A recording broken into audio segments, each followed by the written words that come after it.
ইদানিং শুনতাছি I love Mohammad বললে নাকি জেলে যেতে হয়। আই লাভ মোহাম্মদ বলায় নাকি ইন্ডিয়ার কয়েকটা ছেলেকে জেলে যেতে হয়েছে। আচ্ছা, তারা কি জানে না যে আমরা মুসলমান? তারা কি জানে না যে আমরা সেই নবীর উম্মত, যেই নবী শত পাথরের আঘাত খাওয়ার পরও দিনের দাওয়াত দিতে গিয়ে এক পাও পিছন ফিরেননি? আরে ভাই, আমরা সেই নবীর উম্মত, যেই নবী কারো বয়ে আল্লাহর প্রতি ভালোবাসা একটুও কমাননি। আর সেই নবীর প্রতি ভালোবাসা দেখালে আপনারা আমাদেরকে জেলের ভয় দেখাবেন? একটা কথা মনে রাখিয়েন, আমরা হচ্ছি মুসলমান।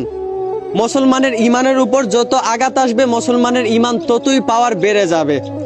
মুসলমান কারো বয়ে তার সৃষ্টিকর্তাকে ভুলে যায় না। মুসলমান কারো বয়ে তার নবীর প্রতি ভালোবাসা কমায় না, বরঞ্চ সেই ভালোবাসায় যদি কোনো বাধা আসে তাহলে ভালোবাসা আরো বেড়ে যায়। অতএব আই লাভ মোহাম্মদ বলায় যদি আমার জেল হয়, আই লাভ মোহাম্মদ বলায় যদি আমার ফাঁসি হয়, তবু আমি একবার নয়, 100 বার নয়, 1000 বার নয়, 1,00,000 বার বলতে রাজি আই লাভ মোহাম্মদ।